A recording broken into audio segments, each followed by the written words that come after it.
Hello, and welcome to our PowerPoint presentation on Bryan Elementary's PLC PD plan for 2021. We are going to look at a school-wide plan for math games and engagement with students. Before we go any further, let's take a brief review to what a PLC is and what our research says. We know that PLCs provide times for teachers to get together to hash out all those ideas, come up with new ideas, and ways to collaborate that they may not get in a normal planning time during the day. Teachers learn best when they have conversations with each other. A focus driven PLC can impact student learning in ways that we never thought could. So, by doing PLCs that are on point, on target, and not wasting anyone's time, we won't have teachers complain about having to do a PLC. Even though we know we're going to have teachers complain, the reasons will be unfounded because we will be focus driven on doing this. A lot of times PLCs get lost. They get off track, off topic, which is what causes teachers to complain about why are we doing this. This PLC and these PD sessions will keep four questions at the forefront of everything we do. The first one is, what is essential for the students to learn? Why are we doing this? What is the standard? What is the content that these students need to learn? The second one is, how is a PLC team and a teacher in the classroom going to know that they've learned this content? What is it we're looking for? Are we looking for solving a riddle? Are we looking for completing a game? Are we looking for task card sheets, feedback sheets, exit slips? What is it that we're going to know for sure that these students have mastered these skills? And not even mastered, but that they have learned it and can apply it to other situations later on. The third one is, if they don't, what are we going to do? Are we going to reteach the lesson using different strategies? Are we going to have small groups? How are we going to address the issues of this student not learning the content and the standard that we're after? And finally, there's always those students who know it. They're on point, they're on task. What are we going to do with them? How are we going to make this as enjoyable and full of engagement for them as we do for the other students in our classroom? So let's jump into our PLC PD time. And remember, as we do, if it's right for the kids, it's just the right thing to do. So, why are we focusing on math and student engagement? Well, our data shows that 48, almost 49% of our students are struggling with math concepts. And we know that after the past year we have been working hard to bring those math scores up, but they're still behind. They're still struggling. For some kids, math is just not something they want to do. They don't like the worksheets. They don't like to listen to us talk all the time about math ideas and math concepts, and they're bored with math. And as teachers, we think so too. 38% of our responses on our CIP survey show that we don't think we ask our kids to collaborate, to use those critical thinking skills. We're not using technology to enhance instructions. We've used technology for the whole year, but that was for lessons online and for WebExes. It's not the kind of technology we're looking for. We want them to help in instruction, and that we don't feel we're giving our students feedback in a timely way about what they're doing. With games and engagement, we can do this. We can show them, here's how this math works, and look at what you did with it. This is an amazing quote from Jonathan Cassie. No matter what type of games we bring into our classroom, the benefits are there, and we get instant access to what our students know, and our students get instant access to what they can do in confirmation. So both the student and the teacher are finding out, yes, I can do this, or no, I'm struggling a little bit, and then we can make plans on what to do from there. Okay, you might be asking yourself, but Ms. Murphy, games, really? Yes, games. Games are an amazing resource for kids. Everyone participates.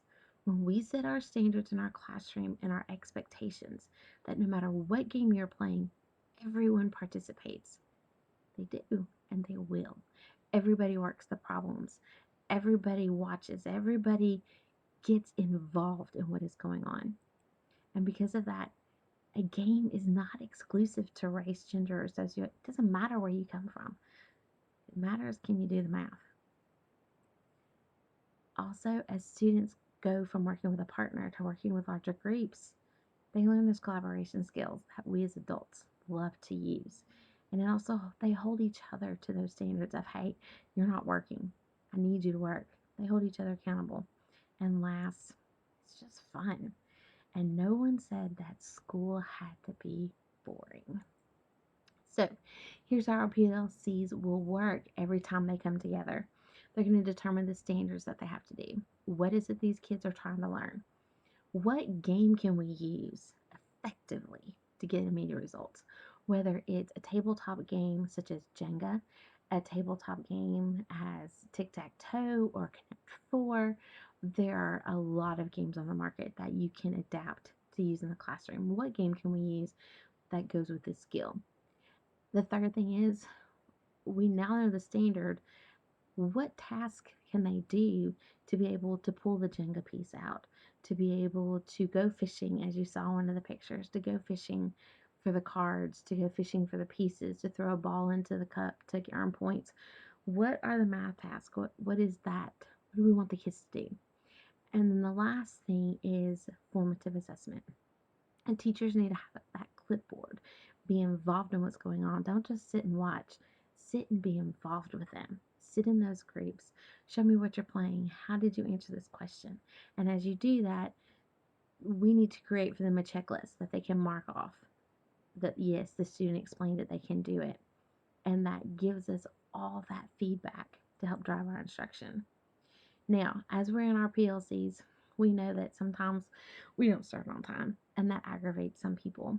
So, the first thing we're going to do for one of our norms is we're going to begin and end on time. Time is precious to everyone. We're also going to stay on task. I'm the worst at going down bunny holes, so I need somebody to keep me on task. So do all the rest of the teachers. We're going to listen and talk respectfully with each other. Everyone participates in the PLC, and our focus at the end of the day is always on student learning. We also have roles.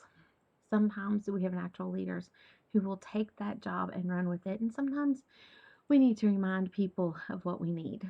So we'll have 4 roles in our PLC: a leader, a presenter. The presenter will come back to the group and to other faculty meetings to say, hey, this is what third grade did, and this really worked for us.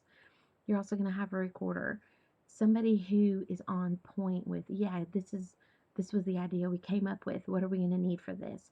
And making those lists and making sure that they get everything. And then the all important timekeeper to make sure that we follow those norms, that we know where we're at as far as our time is concerned.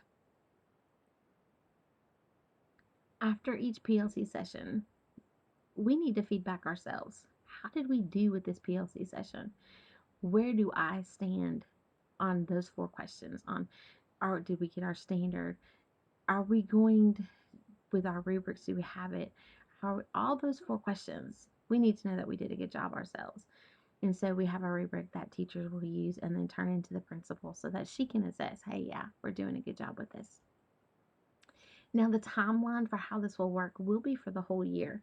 In August and September, we're going to start basic, reminding people about our norms, our 4 focus questions, and then starting with what we already have. What games do you already use? Build those classroom expectations of how to play them and what to do, whether it's dice, Rubik's Cubes, deck of cards, all the things. October, November, and December, we're going to start creating our games. If you already use Jenga, okay, what's the next step? If you've only been using decks of cards and dice, let's bump it up. Let's make it a little bit more exciting and engaging for the students. Maybe we need to have rotations of stations that are beyond, here's a worksheet, let's get this done. So what are those next steps? January, February, and March, what are some team games? Now that we've got them working with partners, how can we build those collaboration and communication skills with teams? And then April and May, let's go all out. We're going to plan a math day. Maybe you want to have a room transformation and your theme is all about pirates. and all the games revolve around piratey things and sharks. Maybe you want to have a glow day where you darken your room and use black lights and everything glows. What are your next steps? Are you going to use technology? Are you going to use tabletop games, or a mix of both? One thing we need to remember about math, games, and engagement with our kids is that we can excite them about math. When kids are excited, they want to learn. We can engage our students. When they are focused on getting it done or opening that breakout box, they will get the work done. And in the process, we are educating our students, which is exactly what we are called to do. So, hopefully, you will enjoy your PD sessions and have a great year.